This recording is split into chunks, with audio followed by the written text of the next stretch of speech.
Bam. Here we are. John, it is week 4. It is Thursday. And we've got Thursday night football for the Dallas Cowboys today. Talk to me, John. Tell me what you're feeling going into this game. High level. We'll get in the nitty gritty, the injury reports, all this other kind of stuff. Talk to me about how you're feeling about this game right now. Man, it could go two completely different directions. It's one of those things where if they lose, I feel like the sky is going to be falling around Cowboys content creators, around the Cowboys fans, the Cowboys organization. It's going to be a hell on these apps for the next week and a half, or game goes well and they win. And obviously, like we were talking about before before the pod, obviously if they win, people will couch that in a bunch of justifications that it's the Giants this, the Giants that, but at least the sky won't be falling. And personally, I would appreciate that. And I think we would appreciate that as podcasters. More people like to listen to podcasts when their team's winning than when they're losing. So this is great. Yeah, absolutely. We want the Cowboys to win because we got to talk about the Cowboys whether they're winning or losing. it's always more fun to talk about them when they're winning. That's one of the things about beat writers and stuff like that get a bad rap when they when they kind of it almost seems like they're rooting for the team that they're covering. They don't really care whether the Cowboys win or lose. It's just way more fun to cover a team that's winning than it is to cover a team that's and losing. And as someone who lived the metric life, at the Dallas Morning News, where I got paid based on how many people clicked on my articles, the clicks are much better when they're winning than when they're losing. Have years where the Cowboys weren't as good, weren't as successful, and I got paid like thousands and thousands of dollars less than the year before when they won. I remember, the Amari Cooper trade was a big eye-opening experience for me because the Cowboys were really struggling up to that point, and the metrics weren't really working that well. Mm-hmm. Trade happens. Biggest story I think it was the biggest story of that year for Dallas Morning News. It was the biggest I had ever done, still the biggest I have ever done then. And the rest of the metrics, the rest of the season, because they kind of bounced back and put their season back on track there, they were fantastic for the rest of the year. So it's definitely one of those things where people listen in to the good teams, not to the bad teams. Sorry, Panther fans. Oh yeah. It's a lot. It's a lot easier.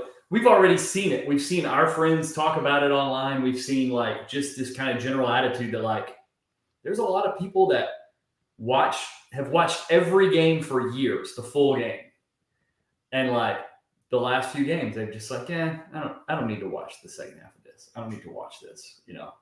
And it's when you got people turning off games. The whole fire Jerry thing is kind of silly to me. I understand the idea of hey, we want to provide a unified front sort of thing, but what are we really accomplishing? Not a whole lot. But anyway, let's get into the Giants. Yeah, it's not going to change. The decision maker is not going to change. Now, we've seen them take different approaches. We've seen them realize hey, crap, we're on the edge of mediocrity and irrelevancy, and do something go trade for Amari Cooper, or go sign Terrell Owens, or hire Bill Parcells, or do things like that are way outside of their normal course of action when they feel like they need to in order to generate interest. So maybe that's maybe something like that comes out of it that's positive, but it just seems like making a lot of noise online for no reason, really. To go off that point, there's definitely been growing chatter behind the scenes about the Cowboys potentially trading for a defensive tackle if things continue to devolve the way that the trajectory has been the last couple of weeks. If you see the Cowboys run defense continually struggling, and a lot of that is placed on the interior defensive line, I would not be surprised if they try to make some Amari Cooper type trade for, a big nose tackle, or maybe a bigger three technique defensive tackle. The problem is I just don't know who would be available that they would want to make that trade with. Everybody's kind of favorite trade candidate before the season was Derek Brown, but he's out for the season. Yeah. with a season-ending injury. There's just not that many great or impactful, difference-making nose and defensive tackles that are on bad teams right now, unfortunately. So it's one of those things where I think it's going to be hard. It's one of those things where we might have to put makeup on a pig to make him look better. Might not be. They might couch it as like this is the move that we're going to make to fix the defense, when in reality, he's not that caliber of a player. But we'll see. A lot. Yeah, there will also be some teams that settle out as bad teams over the course of the next few weeks. That there's still hope now. I don't think the Cowboys are a bad football team. We've said that for a long time. The Cowboys are not a bad football team. They're still going to win a pretty decent amount of games this year.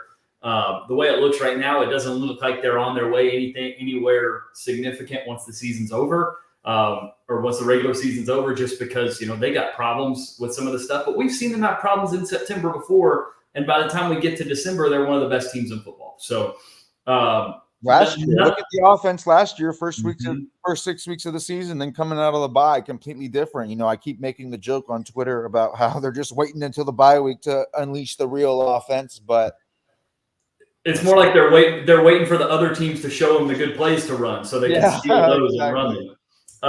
But yeah, it's. What we've seen so far is not necessarily what we're going to see going forward. It's also not, a guarantee that it's going to get better going forward, but the only way to find out is to play these games. So as we get into this Giants game, let's talk. I've got the injury report pulled up here with the game statuses for the Giants and the Cowboys. So we've got this is really interesting for the Giants. The Giants have Adoree Jackson and Drew Phillips both out, and Darius Slayton is questionable.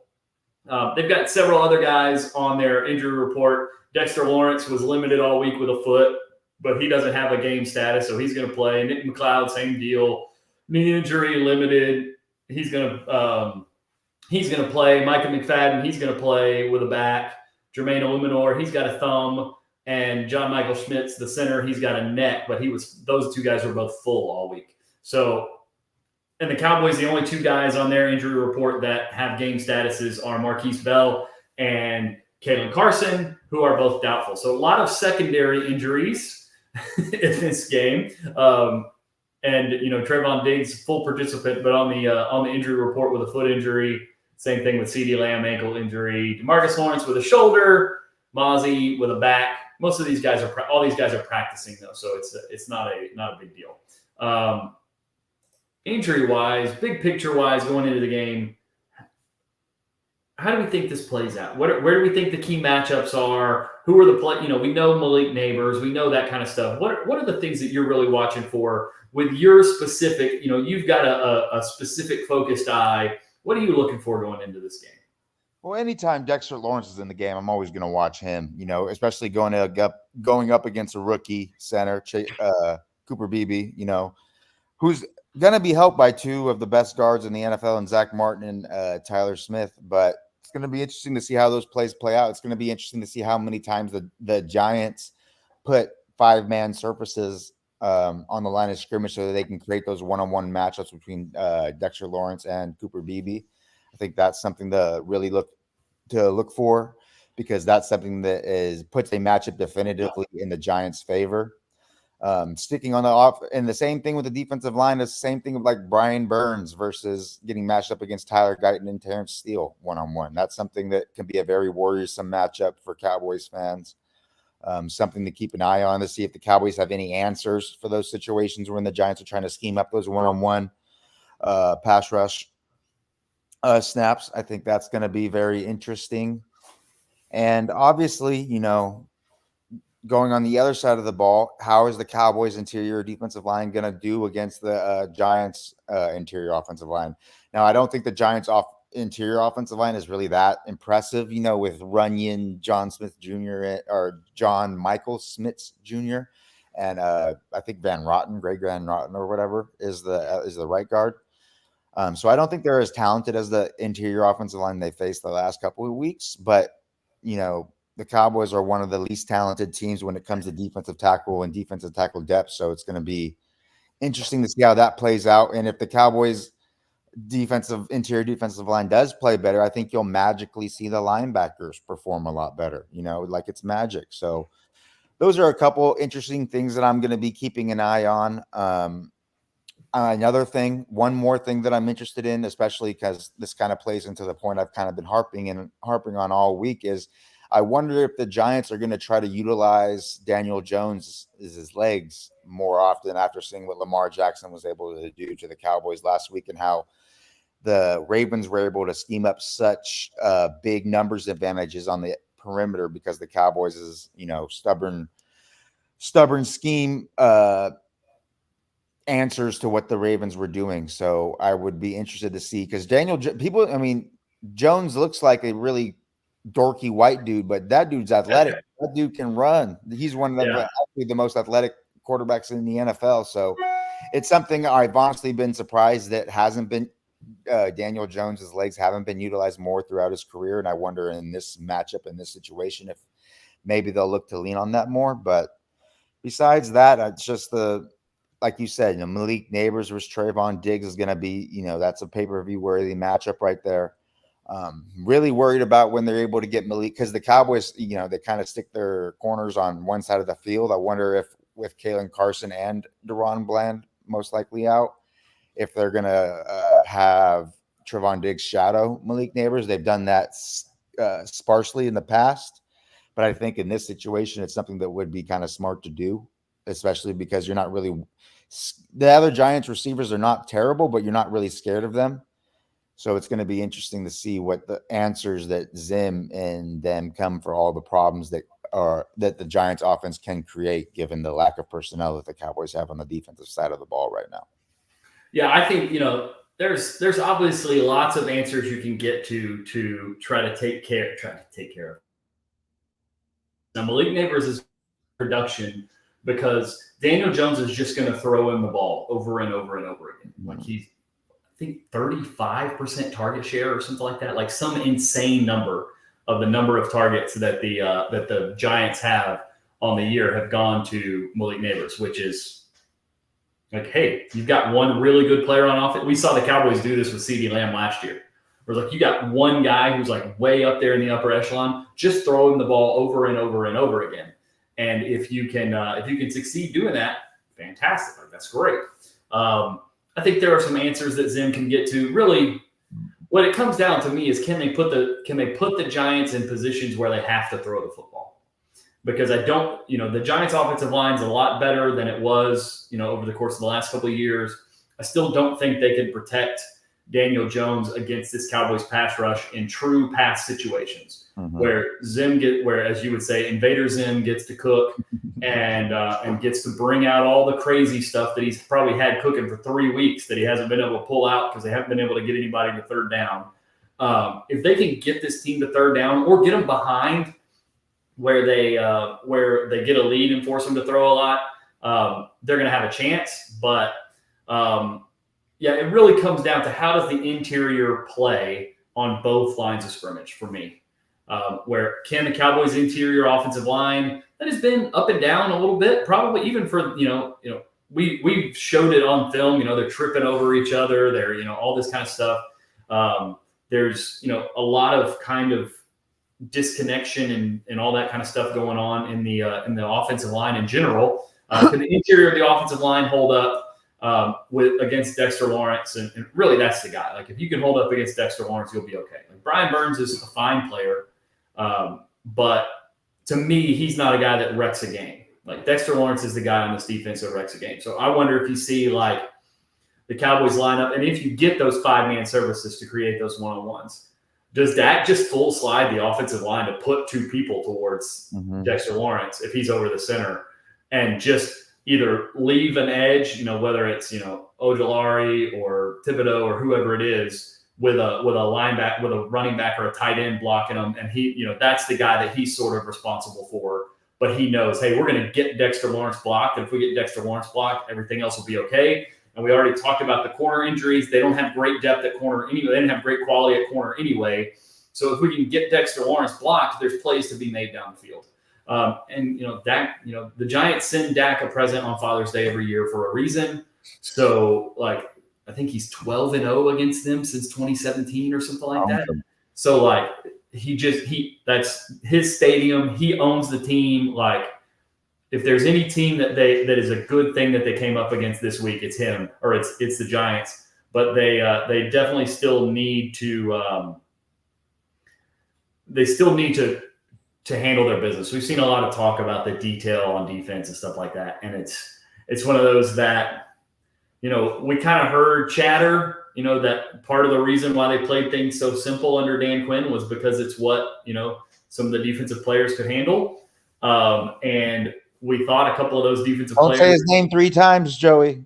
He'll show up. I was going to say, we thought that the primary player involved in that had left the building. But the other side of that coin is we've seen these guys who put these more complex, more multiple coverage and front look defenses into place have early season struggles, right? Mm-hmm. Where, you know, we've seen Vic Fangio's defenses start off not playing very well. And then by the time the end of the season rolls around, the guys understand the spacing of the concepts. They understand the responsibilities. They understand the communication. And by the end of the season, they can be playing really well. We've seen that with lots of these kinds of defensive coordinators that put these multiple coverages, disguising looks, all this kind of stuff in place. So if you do that, you are you're going to wind up with some of these communication problems and stuff like that. But some of this stuff that they've had is just like, you know, guys not scraping on scrape exchanges, or, you know, maybe not knowing whether it's supposed to be a scrape exchange or, you know, whether the edge guy is supposed to surf. And so the second level defender winds up frozen, waiting for some, you know, and now Daniel Jones can run. Daniel Jones is not Lamar Jackson. So, like, I feel a lot better about these linebackers and defensive ends chasing Daniel Jones down, even after a half a misstep or out leveraged or something like that, than I do them chasing Lamar Jackson down. But and I also feel a lot better about them taking on this Ravens offensive line and Ravens or this Giants offensive line and taking on the Ravens or taking on Derrick Henry and trying to tackle Derrick Henry at the first and second level also. It really just comes down to me to how they handle the interior on both sides of the line of scrimmage. I think to going to your point about like what could be the reasons why the Cowboys, the lack of the miscommunications, the lack of, you know, connected play between the front and the second level, especially on defense. And I think a lot of it is just a lack of trust.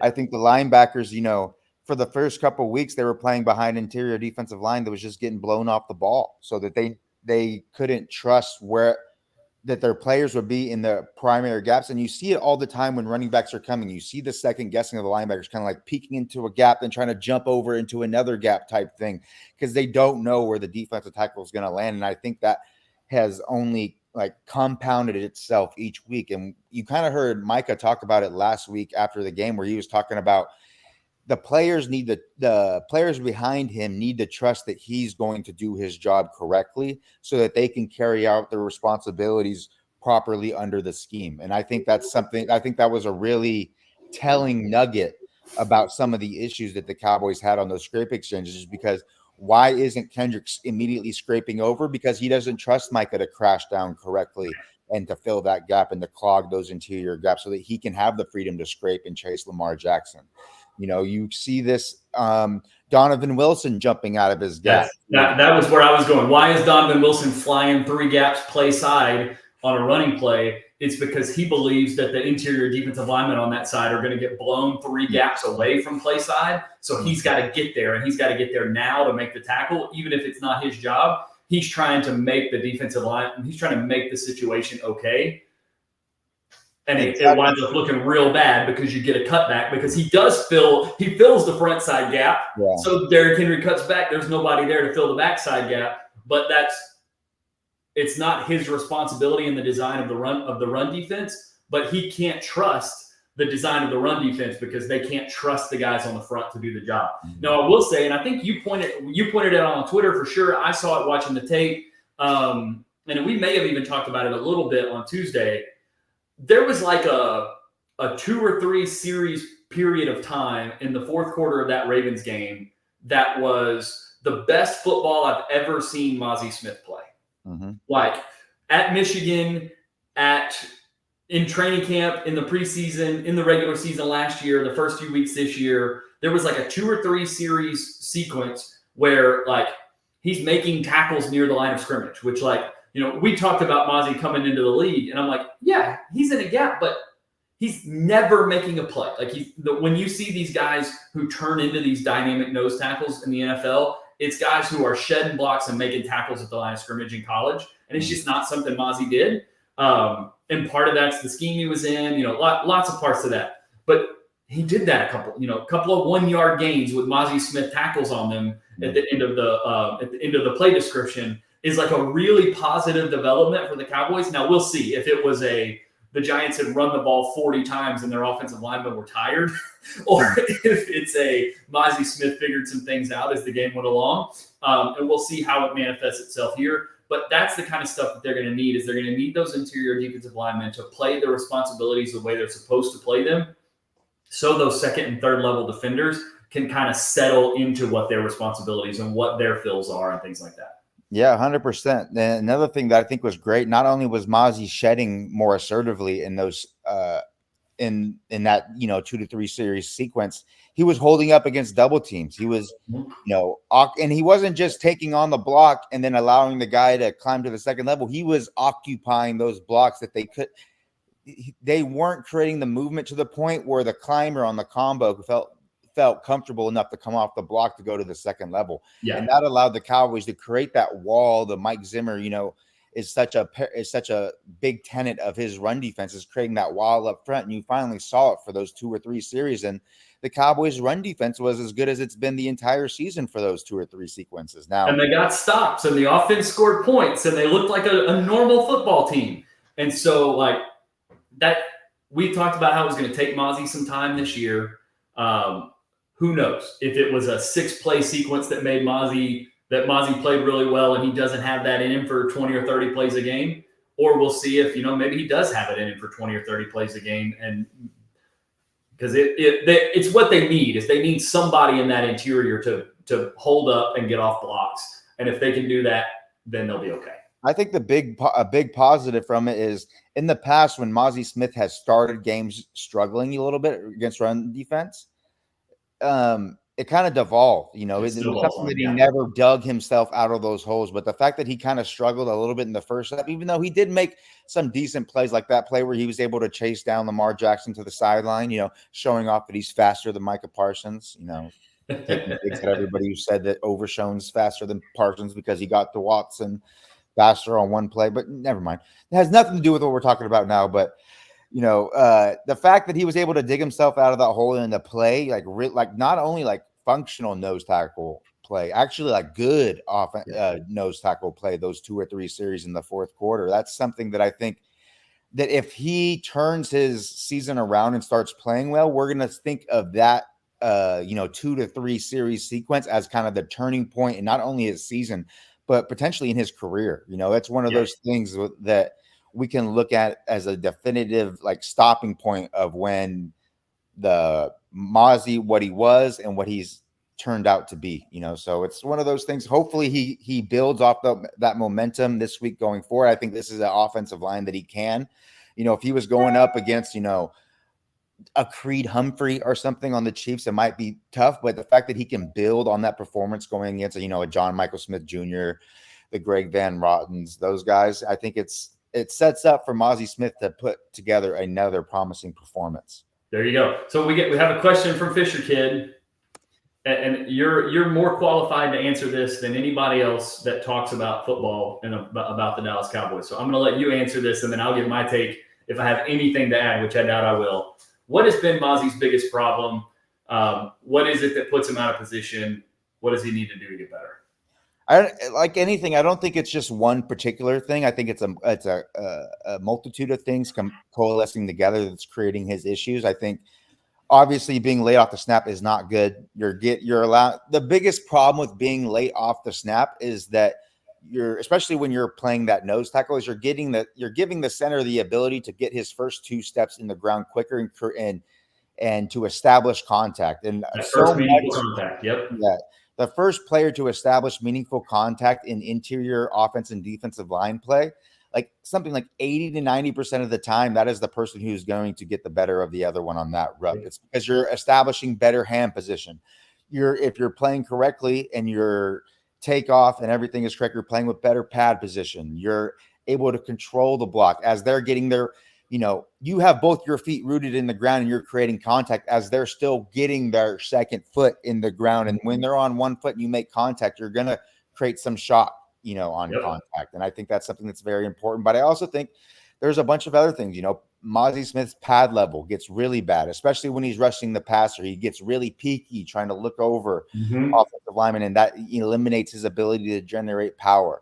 There are some hand technique things. There's some like he's not putting his hands in the kind of proper placements. They get a little bit high at times, and that allows offensive tackles when they don't establish, superior contact on first contact, they're able to re-leverage and then generate those and then to generate that power that creates movement against double teams. There's a bunch of things that he's not really knifing his body in a way that he can kind of absorb the contact, but still hold his ground. There's just a bunch of little nuanced, little technical things that I think are the issues. But if you wanted to look at one thing that's really easy for the eye to see, definitely being laid off the ball is a big reason.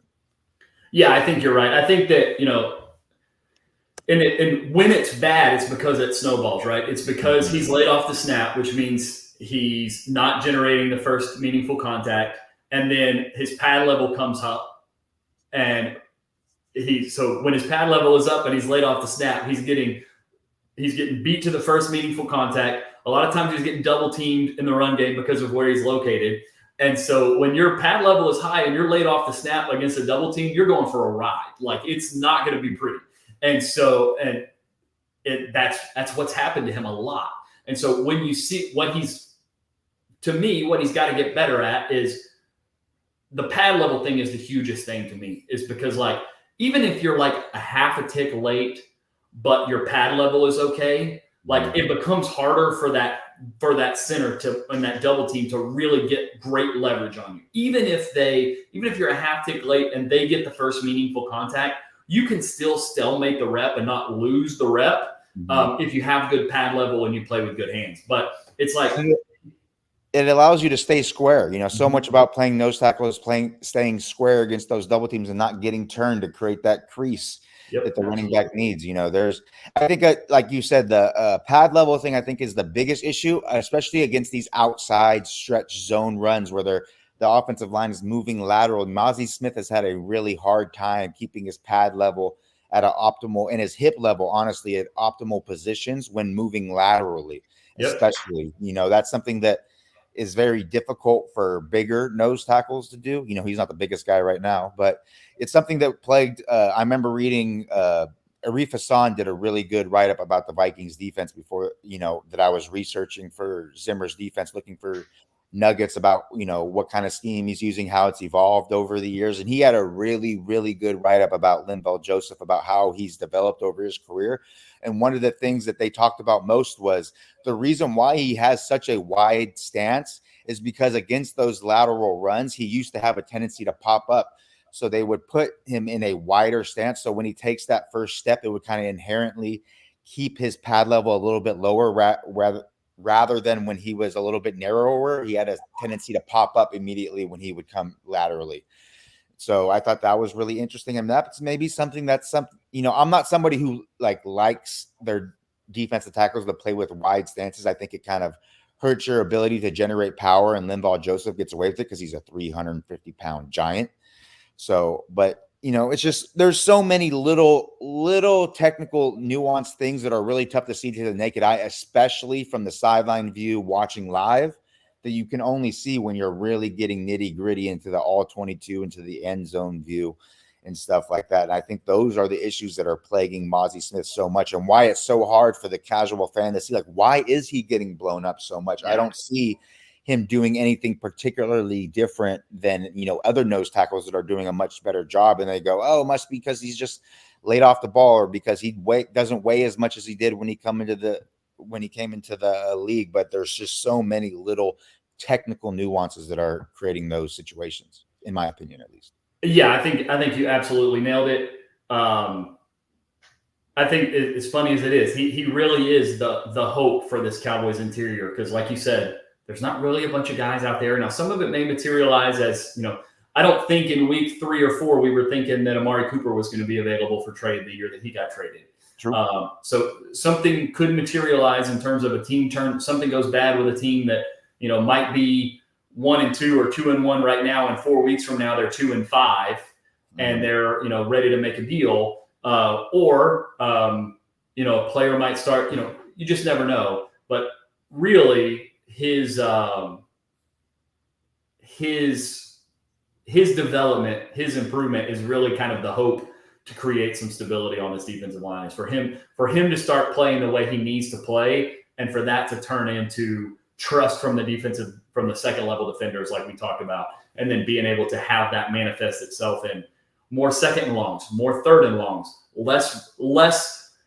Because what's winding up happening right now is everybody on the second and third level just feels like and knows that this defensive line is getting blown off the ball. And so any run action, everybody is just flooding in to the ball. And it's making them super, they're, crazy susceptible to play action passes and all those kinds of things. And it's a big problem right now. But luckily it doesn't. We've seen defenses do this number throughout seasons. We've seen defenses look. I mean, even like we go back. That's one of the things that Daniel, Cowboys Stats and Graphics, will talk about all the time, about how defensive play is not something that you can count on week over week or season by season. It's a roller coaster ride, and a lot of it depends on how good of the offense you're going against and how many bad offenses you're going. Yep, absolutely. Whereas offense is much more stable. Yep, 100%, which is why, you should invest in offense and all these other sorts of things. So why the quarterback's so important and all that kind of stuff. But anyway, we could even go back to 2020 when, we think about how terrible that defense was because they were so bad early in the season. By like the second half of the year, they weren't good. They were still real talent poor and all that kind of stuff. They weren't good, but they were playing like at least like reasonable NFL defense at that point in time. They had, made some changes in the secondary. That's when Donovan Wilson started playing a lot. He was making a bunch of big plays. Like they had some stuff going on that was at least like, okay, like there are some players here that we can move forward with. That then when it turned into 2021 and Micah Parsons rolls in and Dan Quinn is here and the talent level really gets shot up in a couple of different places, like that's when it took off. But there's the possibility that this defense is a lot better by Thanksgiving than it is right now. Totally agree. And absolutely, it's going to be, I really think the bye week is going to be a big telling point, going in and coming out. How much different is the team going to look, both, roster wise and schematic wise? We saw, like we mentioned it a bunch of times last year, the offense going into the bye week looks completely different than the offense coming out of the bye week. And I wonder, maybe that has a similar effect for the defense as well as the offense. So we'll see. The season's not over yet. It doesn't look good now. The play has not been great, but there's no antidote for bad play like the Giants, as we've seen the last. Absolutely. If they win this game, they're 2-2 coming out of September. There's 13 games left to play. You get on like a 3-game winning streak, and you basically guarantee. Like, this is the way that I think about NFL football. If you can avoid 3-game losing streaks and find a way to have some 3-game winning streaks, you're going to wind up winning 11 games. You're going to wind up winning 10, 11, 12 games every year, just because most of the season is 500. Most of the time, you're going to win 1, then you're going to lose 1. You're going to win 2, then you're going to lose 2. If you manage to win 3 in a row but never lose 3 in a row, you're going to always wind up way out in front. And that's part of the reason why I think, like, people say 0-3 is a death sentence. I think 0-3 is a death sentence because losing 3 games in a row is almost a death sentence, because it's really hard to go out and win 3 or 4 games in a row to make up for that. So it especially helps that the Cowboys play in the NFC East, which is not the strongest division this year. I mean, I don't think any of the teams in the NFC East have played to a point where you're like scared of them, even given nobody's running away with this thing. Yeah, exactly. Yeah, nobody's running away with this thing. Not the way, at least not the way they've played so far. Long season, things could change, but the way they played so far, nobody's running away with it. John, we're going to cut this short today. I've got some work stuff to do. You've got Thursday Night Football to get ready for with PFF. What's your prediction for tonight? How do you think the game goes down? What's the score? Cowboys win, Cowboys lose. What do you got? Well, I'm never going to predict a Cowboys loss just because I don't predict misery for myself ever. So that's you're not going to manifest that for yourself. I'm not going to manifest misery. So I'm going to say Cowboys 27, Giants 17. There you go. I'm going to say I think this one gets ugly. I think this is like a big get-right game for Dak and CD. I think the defense finally I think the combination, I think the game script plays out better, all that kind of stuff. I'm going to say like 35-17 or something like that. Like that would be nice. Yeah, it's 35 or it's 28-10 going into the fourth quarter or something like that, where it's like it's not really in contest, and everybody kind of feels good going into the fourth quarter. I don't think the Giants match up all that well with the Cowboys. And Malik Neighbors is going to do crazy things, but that doesn't mean they're going to outscore the Cowboys if Dak is on his game, which I think he will be because he's their father. Yeah, exactly. That's the perfect way to end it, my man. There you go. All right, guys, we will see you on Tuesday. We'll review the game. You guys enjoy Thursday Night Football tonight and enjoy a weekend where you get to watch football without the stress of it being the Cowboys involved. We will see you guys on Tuesday. Have a great weekend.